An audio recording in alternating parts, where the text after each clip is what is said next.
सैफ भाई, आज आपने पत्रकार परिषद ली, क्या कारण था पत्रकार परिषद लेने का, क्या कहना चाहोगे? जी, अस्सलाम वालेकुम रहमतुल्लाहि व बरकातहू। देखिए कि जैसा आपको पता होगा कि एमआईएम उमरा की तरफ से एक ऐलान हुआ है कि हम लोग 13 तारीख से टोरेंट पावर के जुल्म के ख़िलाफ़ भूख हड़ताल करेंगे। तो उसी के लिए आज प्रेस कॉन्फ्रेंस ली गई है कि हम 13 तारीख से भूख हड़ताल पे बैठ रहे हैं। अब तक हम लोगों ने प्रेस कॉन्फ्रेंस लेकर के बताई ही नहीं थी। आज हम यानी ऑफिशियली अब डिक्लेयर कर रहे हैं कि हम 13 तारीख से भूख हड़ताल पे बैठेंगे। शाहीन बाग जहाँ पर हमारे शहर में बैठा था, वहाँ पर मैक कंपनी के सामने फायर ब्रिगेड के अपोजिट में, वहाँ पर इंशाअल्लाह ताला 13 तारीख से हम लोग 5 लोग भूख हड़ताल पे बैठ रहे हैं और उसके जो लोग हमसे जुड़ेंगे वो जुड़ेंगे। कौन कौन सी मांगों को लेकर है? देखिए, हमारी टोटल मांग तो बहुत ज़्यादा है, लेकिन हमने इस बार मुख्य मांग जो है वो 7 मांगों को बनाया है। आपने हमारा हैंडबिल देखा होगा। हमने पहली मांग जो रखी है कि शिल्म उमरा कलवा में जो इसका टोरेंट का एग्रीमेंट हुआ है, जो भी कॉन्ट्रैक्ट हुआ है, उसको रद्द करे, क्योंकि आवाम इससे खुश नहीं है। तो वो हमारी पहली मांग है। दूसरी मांग ये है कि जो पीडी बकाया बता करके जो टोरेंट यहाँ पैसा वसूली कर रही है उसे रोका जाए। तीसरा, जो MSEDCL के वक्त जो अधिकारियों ने पीडी की थी, आज शहर से पीडी का पैसा है ना वसूला ना जाए, वो पहले अधिकारियों पे इंक्वायरी बिठाई जाए और वो दोषी पाए जाते तो उनको पहले उन पे केस बनाया जाए। हमारी चौथी मांग थी कि कस्टमर की मर्जी के बिना, आपने देखा होगा कि टोरेंट जगह जगह पे मीटर बदल रहा है, कंज्यूमर नहीं बदलना चाहता तब भी बदल रहा है, तो कंज्यूमर की मर्जी के बिना टोरेंट जो मीटर बदल रहा है वो बंद कर दिया जाए। हमारी 5वीं मांग है, अब तक जितने ग्राहकों के मीटर बदली किए गए, आपने देखा हर ग्राहक, हर कंज्यूमर मीटर बदलने के बाद रो रहा है कि हमारा यानी बिल बढ़कर आ रहा है और हमारा यानी जो यूनिट है बहुत फास्ट तेज़ी से गिर रहा है। तो जितने मीटर बदली गए उन सबको लैब टेस्टिंग रिपोर्ट प्रोवाइड की जाए, क्योंकि उनको अभी तक किसी को भी लैब टेस्टिंग रिपोर्ट नहीं दी गई है। हमारा छठा जो ग्राहक वो है, जो ग्राहकों से के पास बिजली मीटर नहीं थे तो तत्काल उनको मीटर दिए जाए। जिनको यानी पहले से मीटर नहीं थे, जिनके बारे में बताया जाता है कि यानी ये लोग मीटर नहीं लगाए थे, ऐसे बहुत से, अगर टोरेंट के पास कुछ है तो उनको पहले मीटर दिए जाए। और 7वां पॉइंट हमारा जो बिजली ग्राहकों से यानी पीडी की वसूली अब तक की गई है जो ना हक है, क्योंकि आपने 90s का पैसा वसूला है। जो गरीब ने घर लिया 2002 में, उसके बाद 2005 में फिर घर बिका, अब 2012 से जो रह रहा है उससे आप पैसा ले रहे हो, तो वो पैसा रिटर्न किया जाए। क्या आप बाप का पैसा बेटे से नहीं वसूल सकते? ये तो पड़ोसी भी नहीं है, ये तो यानी जानने वाले भी नहीं, बस रूम एक के बाद दूसरे ने, दूसरे के बाद तीसरे ने खरीदा है। कब तक की रहेगी ये आपकी भूख हड़ताल? देखिए, ये हमारी मांगे जब तक पूरी नहीं की जाएगी हम भूख हड़ताल करेंगे। सैफ भाई, इलेक्ट्रिसिटी एक्ट 1992 के बारे में आपने कहा था अपने पिछले इंटरव्यू में कि जो पीडी अगर 2 साल से ज़्यादा नहीं वसूली गई तो वो रद्द हो जाती है, वो गैर कानूनी है। तो 219 पेज का ये एक्ट है, ये इलेक्ट्रिसिटी 2003 इलेक्ट्रिसिटी एक्ट। हाँ, तो इस पेज में से वो चीज़ आपने कहा था कि आप वो लेकर पेश करेंगे, है आपके पास वो निकाला है? ये देखिए, आप ये मैंने अभी फ़िलहाल वो एक कोर्ट के ऑर्डर में से वो एक्ट को आपको बता रहा हूँ। मैं इलेक्ट्रिसिटी एक्ट का भी आपको अभी दे देता हूँ थोड़ा टाइम, मैं अंदर ड्रॉअर में रखा हुआ है नीचे। ये कोर्ट का है, उसमें आप देख सकते हैं सेक्शन 56/2 जो है इलेक्ट्रिसिटी एक्ट कानून है 2003 का, जिसमें ऐसा नहीं है, पीडी की बात नहीं, उसमें यह बोला गया है कि कोई भी इलेक्ट्रिसिटी प्रोवाइडर जो इलेक्ट्रिसिटी प्रोवाइड करता, अगर कंज्यूमर को 2 साल तक कॉन्टैक्ट नहीं करता, इंटरेक्ट नहीं करता उस मामलात में, तो वो उससे बकाया नहीं वसूल सकता, जबकि उसको नई लाइन देना है, उसकी लाइन बंद नहीं करना, उसको लाइन चालू करना है। तो ये वो एक्ट है जिसकी मैं बात कर रहा था, इलेक्ट्रिसिटी एक्ट 2003। आप बोल रहे हैं कि हमारी मांग है, 5-6 मांग आपने बता दी। आपकी सबसे पहली मांग है कि टोरेंट को ही रद्द कर दिया जाए, और वहीं दूसरी तरफ आप जो है वो भी गिना रहे कि मीटर जो है फटाफट लगाया जाए, फटाफट लोगों को और सब मुहैया कराया जाए। देखिए कैसे है, आप कुछ कंफ्यूज तो नहीं हो रहे हैं? नहीं, मैं आपको जो है पूरा रद्दी करने की मांग कर रहे हैं, दूसरी तरफ बोल रहे कि सर्विस भी फटाफट। नहीं, देखो कैसा होता है ना कि जब यानी अगर हम लोग अभी बैठ रहे भूख हड़ताल पर, हमको पता है कि ये इतना पैसा, सुनो, इतने भ्रष्ट नेताओं के पास, मेरी बात सुनो, ये नहीं पूरा सवाल होने देता, बोलो। नहीं, आप बोल रहे सवाल होने पहले। एक तरफ आप रद्द करने की मांग कर रहे, दूसरी तरफ उसी कंपनी से आप तमाम सुविधाएं भी देने की बात कर रहे। सुविधा उसी कंपनी से देने की बात नहीं कर रहे, जब तक उसको रद्द नहीं करते। अगर अभी हम लोग ये बात करते और कोई अधिकारी हमको आगे बोलता है कि भाई नीचे की 6 मांग पूरी कर देते, 7वीं के लिए बहुत बड़ा फैसला है, वो कैबिनेट बैठना पड़ेगा। सुनो, मेरे को कंप्लीट करना, मेरी बात सुनो ना, पहली मांग पूरी होनी, मेरी बात सुनो ना, कैबिनेट बैठेगा और ये होगा वो होगा, नहीं, इसमें से सातों मांग में से जो भी मांग हमारी है वो सब पूरी होगी इंशाल्लाह ताला। और टोरेंट अगर उस वक्त नहीं हटता तो जब तक टोरेंट इस शहर में रहता, जब तक ये सब चीज़ों पे रहे, हम तो वहाँ पर हमारा फॉर्म भी भर रहे, जो हम फॉर्म घर घर जाके भर रहे थे। हम बोले ना कि वहाँ आके भरे, हमको देरी हो रही फॉर्म भरने में, घर बिल्डिंग चढ़कर भरने में। तो वहाँ पर हम कंज्यूमर्स को बुला रहे हैं, वहाँ पर फॉर्म भरेंगे इंशाल्लाह। हम कोर्ट से इसको रद्द करेंगे। अगर हमारी वहाँ मांगनी नहीं पूरी की गई तो हम कोर्ट से रद्द करेंगे। कोर्ट गए क्या अब तक टोरेंट के मामले में? अभी पहले फॉर्म तो बने, तो कोर्ट से हमने नोटिस वगैरह दिया है। सुनो ना, नोटिस वगैरह दिया है हम लोगों ने। और आप इस चीज़ को समझिए कि एक इंडिविजुअल कोर्ट जाके कुछ नहीं कर सकता। इस वजह से हमने वो फॉर्म डिज़ाइन किया है और हम लोगों का कंसेंट ले रहे हैं। हमारे को जब पूरी तरीके से कंसेंट मिल जाएगा, हमको 50,000 कंसेंट मिल जाएंगे, तो हम उनके भी आप पे PIL दाखिल करेंगे। आपको कंपनी का कोई भी टेक्निकल पॉइंट चाहिए? जी, आपके पास कुछ पॉइंट नहीं है क्या? देखिए, टेक्निकल पॉइंट चाहिए, आप टेक्निकल आधार पे उसको, मेरे को कोर्ट बोलेगा ठीक है हम इसको सुधारने बोलते, और हमको पब्लिक का कंसल्ट चाहिए कि हमको ये चाहिए ही नहीं यहाँ पर। तो दोनों चीजें डिफरेंस है। टेक्निकल पॉइंट तो मैं अभी आपको इतने गिना रहा हूँ, मैं उसके पॉइंट बता रहा हूँ। सर्वे किए थे जी, घर घर जाकर फॉर्म दे रहे थे, कितने फॉर्म सबमिट किया थे? 12,000 फॉर्म भरे हमारे पास। वो सब लेके जाइए ना कोर्ट में, क्यों नहीं जा रहे? 12,000 से कुछ नहीं होगा। सुनिए, आपको समझ रहा नहीं, 3 लाख कंज्यूमर है, उनके 3.5 लाख। तो आपने क्यों रोक दिया फिर? रोका नहीं, फॉर्म भर रहे। आप पूरा बोलने देंगे तो समझेगा ना आपको। आप सुनिए, हम लोग घर घर जाके फॉर्म भर रहे हैं। हमने सोचा था कि 2 महीने में शायद हम पूरे कंज्यूमर तक पहुंच जाएंगे, या एटलीस्ट हम 50,000 कंज्यूमर कर लेंगे। लेकिन जब हम घर जाते हैं ना, तो एक कंज्यूमर एक फॉर्म भरने के लिए 2 दिन लेता है। हमसे फॉर्म लेता है, हमको बोलता है कि भाई मैं भर के आपको देता हूं, क्योंकि हम उसके अंडरराइटिंग में भर के ले रहे, तो उसमें 2 दिन टूट जा रहा है हमारा। इस वजह से अभी सिर्फ 10,000 12,000 का हमारे वो हो गए। तो हमने ये सोचा कि भाई ये जब तक हमारा फॉर्म पूरा होगा, जो अभी आपका जवाब पूरा सुनिए, अब जो फॉर्म पूरा होगा तब तक यानी हम लोग इसकी मनमानी तो नहीं कर सकते। इस तरह तो ये पूरे मीटर्स बदल देगा, लोगों पे केसेस बना देगा, PD वसूली करेगा जबरन। तो उसको कहीं ना कहीं रोकने के लिए हमने ये भूख हड़ताल रखी कि हमारा फॉर्म तो साथों साथ चलता रहेगा, हम इसको कोर्ट की लड़ाई लेके जाएंगे कोर्ट में, लेकिन जब तक हम वहां नहीं जाते, जब तक इसके हाथ पैर तो थोड़ा रुका दे। नहीं तो ये तो पता चला, जब तक क्या फायदा, हम कोर्ट पहुंचे तक पता चला यहाँ पर लोगों के पूरे मीटर बदल के उनसे बिल जबरदस्त वसूल रहा है, PD जबरदस्ती वसूल रहा है। इस वजह से हम लोगों ने ये भूख हड़ताल छेड़ी। लेकिन ये भी तो देखा गया कि किसी भी तरह के आंदोलन का टोरेंट पे कोई खास असर नहीं पड़ा है। देखिए, मैं आपको बताता हूँ, वो मुझे पता नहीं वो जितने आंदोलन क्या हो रहे या जो भी हो रहे, हम लोगों का टोरेंट, अभी मैं भूख हड़ताल पे बैठा भी नहीं हूँ। कल टोरेंट ने मुझे लेटर भेजा है, उनके लोगों ने मुझे कांटेक्ट किया है कि भाई हम सर हम आपसे बात करना चाहते हैं। मैंने उनसे साफ कहा है कि भाई मैं मंडे से वहाँ भूख हड़ताल पे बैठूंगा, आप वहाँ पर आके पब्लिक में मुझसे बात करिए। अब देखिए, टोरेंट ने मुझे लेटर दिया है, मैं आपको वो लेटर का जेरोक्स दिखाता हूँ। ये टोरेंट ने मुझे कल लेटर भेजा है। टोरेंट उसमें मुझे लिख कर दे रहा है कि मैं किसी का मीटर जबरन नहीं बदल रहे, हम लोग पहले उनको लेटर दे रहे हैं, फिर उनके कंसर्ट से बदल रहे हैं। अभी आप बताइए कि ये सच है क्या? क्या टोरेंट, यानी अगर मैं नहीं कंज्यूमर नहीं लगाना चाहता तो क्या टोरेंट नहीं मीटर बदल रहा है?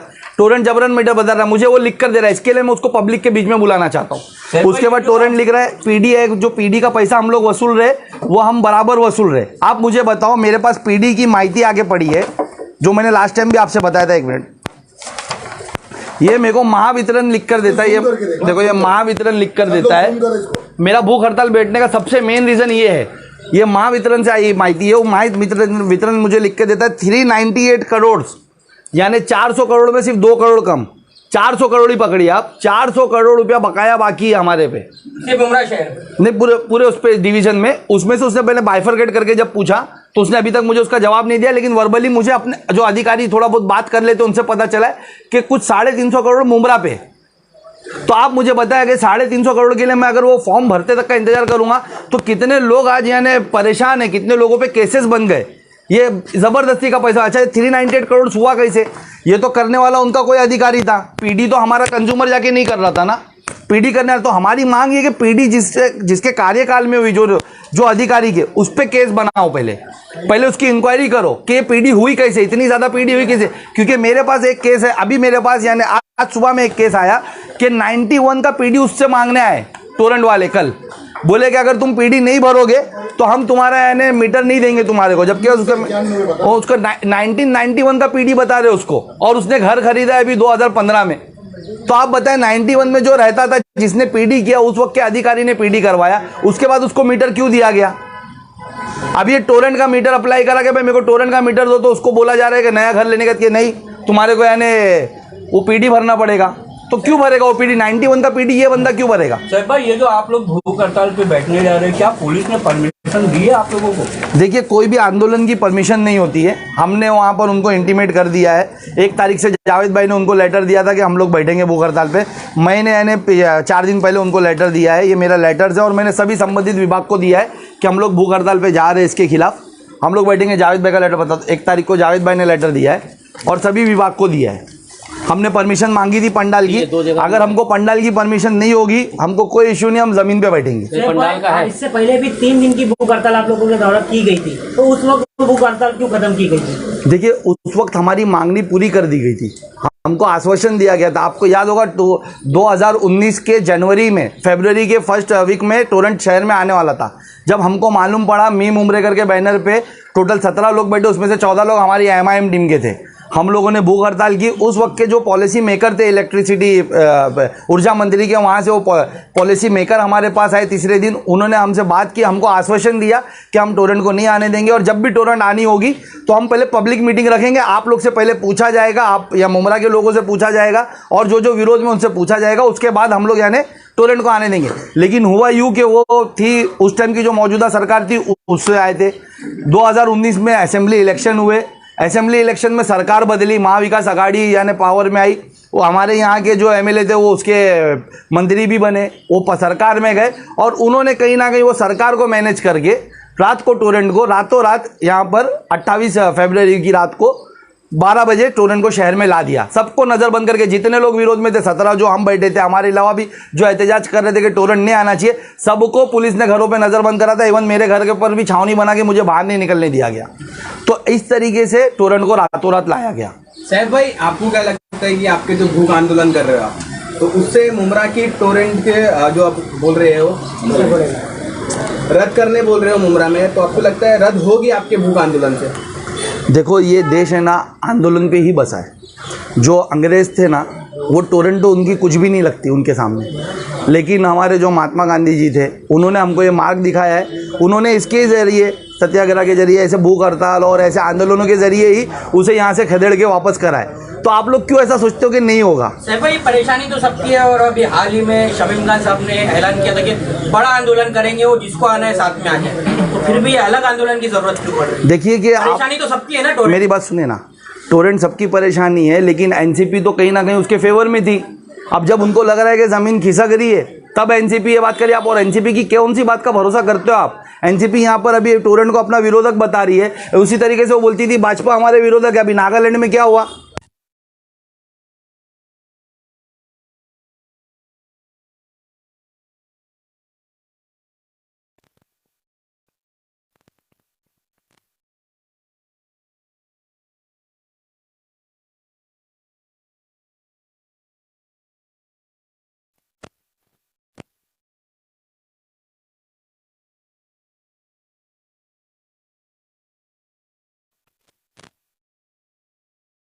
चिल्लाना जबरदस्ती का देखना है।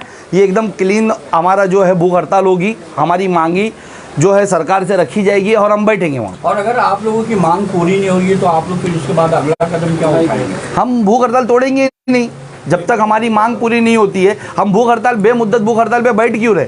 कि जब तक हमारी मांगे पूरी नहीं होगी, हम यानी वो भूख हड़ताल नहीं तोड़ेंगे। मुमरा कौसा की आवाम के लिए क्या बोलना चाहेंगे आप? देखिए, मैं आपके माध्यम से आवाम से अपील करना चाहता हूँ कि हम लोग ये जो आंदोलन है, हमारा भूख हड़ताल है, वो मैक कंपनी के सामने फायर ब्रिगेड के अपोजिट में कर रहे हैं। आवाम से हम मदद चाहेंगे कि आपके जो फॉर्म्स हम आपके घरों तक नहीं पहुंचा पा रहे, नहीं भरने आ पा रहे, आप वहां पर आके वो फॉर्म्स भरिए। आपकी जो कंप्लेंट्स है, जो शिकायत है टोरंट के विरुद्ध, वो करिए, और हमारा साथ दीजिए पूरी तरीके से, क्योंकि आवाम को इसमें साथ में आना होगा। सिर्फ मैक कंपनी के पास लगाएंगे या शहर में और भी जगह पैसे लगाने? नहीं, हम लोग वहाँ पर ही बैठे, हमारी पूरी टीम वहाँ पर रहेगी, तो हम लोग सब वहाँ पर ही रहेंगे। सैफ भाई, आपकी इतनी बड़ी कार्यकर्ता की टीम है, सिर्फ 5 लोगों की क्यों भूख हड़ताल कर रही है? भाई, ये भूख हड़ताल है, सुना, हमारी पूरी टीम बैठना चाहती है, लेकिन अभी जैसे शाह आलम भाई है, जावेद भाई है, या अगर हम वहाँ बैठे रहेंगे तो वहाँ पर जो सरकारों के पास जो वो विभागों में है, वहाँ पर भी तो पत्र व्यवहार चालू रहेगा ना इनका। भागदौड़ इनकी मीटिंग है, वहाँ पर भी चालू रहेगी, और भी बाकी काम है। हमारी टीम है वहाँ पर, कोई ट्रैफिक मैनेजमेंट में रहेगा, कोई आने आगे पीछे कुछ वो हरकत ना हो उसके लिए रहे। तो सब इस तरीके से डिवाइड करके, और 5 लोग देखो, जिसमें मैं भूख हड़ताल पे हूँ, हमारे जो लिसान अंसारी भाई है वो है, शोएब डोंगरे है, नासिर भाई है और मुशीर भाई है। और भी लोग बैठेंगे इंशाल्लाह ताला। अभी मैंने 5 लोग शुरू करेंगे, हमारे 5 लोग शुरू करेंगे। उसके बाद दोपहर से कुछ लोग जुड़ेंगे, कुछ लोग दूसरे दिन जुड़ेंगे, कुछ शहर से जुड़ना चाहेंगे, कोई दूसरा कहीं और से जुड़ना चाहेगा, वो बाद में जुड़ेंगे। लेकिन ये 5 लोग स्टार्ट से बैठेंगे। कि आप जैसे फॉर्म वगैरह भरने के लिए दे रहे हैं, अभी आपने बताया पब्लिक को तो 2 दिन लग जाता है, ऐसी क्या बात है? पब्लिक समझ नहीं पा रही, आप समझा नहीं पा रहे? देखिए कि फॉर्म भरने में पूरी टीम हमारी जाती है। आप वो फॉर्म को समझिए, यहाँ की पब्लिक बहुत इनोसेंट्स है। ज़्यादा इनोसेंट पब्लिक को यानी समझाने में बहुत देरी होती, फिर उनके बाद उनको ऐसा लगता है कि अभी यहाँ पर अहलियाँ घर पे रहती है, आदमी शौहर लोग काम पे रहते, तो मेरे शौहर आएंगे तो मैं आपको भाई कल फॉर्म भर के देती हूँ। इस वजह से दिन लग जाते हैं। ये टोरेंट पावर जो है, जो कंपनियां हैं, उनको तो मालूम है कौन से अधिकारी क्या कर रहे हैं क्या नहीं कर रहे, यानी आप ये कहना चाहते हैं ज़बरदस्ती ये लादा जा रहा है पब्लिक पे? बेशक ज़बरदस्ती लादा जा रहा है। जो पीडी की वसूली जो 400 करोड़ मैंने आपको बताया, वो हमारे लोग क्यों भरेंगे? आप वो अधिकारियों पे क्यों नहीं कार्रवाई कर रहे जो अधिकारियों ने इसको यानी शहर पे पीडी करवाया? पीडी तो कोई कंज्यूमर आके आपके ऑफिस में बैठ के नहीं करता था।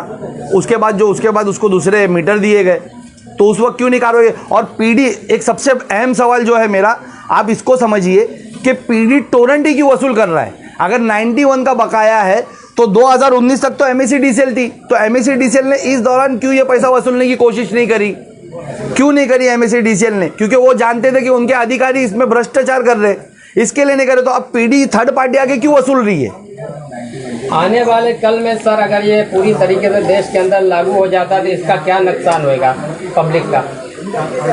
देखिए पीडी नुकसान तो ऐसा है कि अगर जो इलेक्ट्रिसिटी एक्ट बना है वो काफ़ी यानी पॉलिसीज तैयार होने के बाद ही बना होगा, उसने सोचकर बनाया रहेगा कि यानी जिसने भी डिज़ाइन किया रहेगा, जो भी इस मौजूदा सरकार ने, तो ठीक है। अगर उसके नुकसान होंगे तो वो रीड करके उसको चेंज करेंगे, अमेंडमेंट करेंगे। लेकिन फिलहाल जब तक अमेंडमेंट नहीं होता हमसे क्यों वसूला जाएगा? हमारे चैनल के माध्यम से आप पूरी आवाम को क्या संदेश देना चाहेंगे इस बारे में? मैंने अभी अपील की, आपके भी माध्यम से, सबके माध्यम से वही अपील है मेरी कि हम लोग वहाँ भूख हड़ताल पे बैठ रहे हैं, आप लोग आए और हमारा साथ दें। हम लोग टोरेंट के खिलाफ शहर में धरना आंदोलन करने जा रहे हैं। ये धरना आंदोलन इसलिए करना जरूरी हो गया हम लोग को कि जो इस शहर के अंदर की राजनीति थी, जो पार्टियां सबसे ज़्यादा मजबूत थी, उन्हीं की वजह से ये शहर में राजनीति, उन्हीं की वजह से टोरेंट आई है। आज जैसे कि अभी सवाल उठा रहे लोग कि शमीम खान मतलब फांसी पे लटक रहा है या लाश दे रहा है, हम लोग लाश सोच नहीं दे रहे। हमको हक चाहिए, इंसाफ चाहिए। इस शहर के लिए MIM जो पहले दिन से टोरेंट के अगेंस्ट में अगर कोई पार्टी, सियासी पार्टी यहाँ पे थी मुमरा के अंदर, वो MIM थी। तो अब जो आज जो ये हालात करके रखे, आप देख रहे हो कि हर रोज़ 10-15 औरतें, आदमी हर रोज़ हर नगर सेवक के ऑफिस पे आ रहे। किसी, अब बताइए कि एक पंखा 2 ट्यूबलाइट के बिल 4-4 हज़ार रुपये आ रही है। तो इस तरीके से जो हालात हुए शहर के अंदर, लोगों ने परेशान किया, ये लोग क्यों नहीं बोले?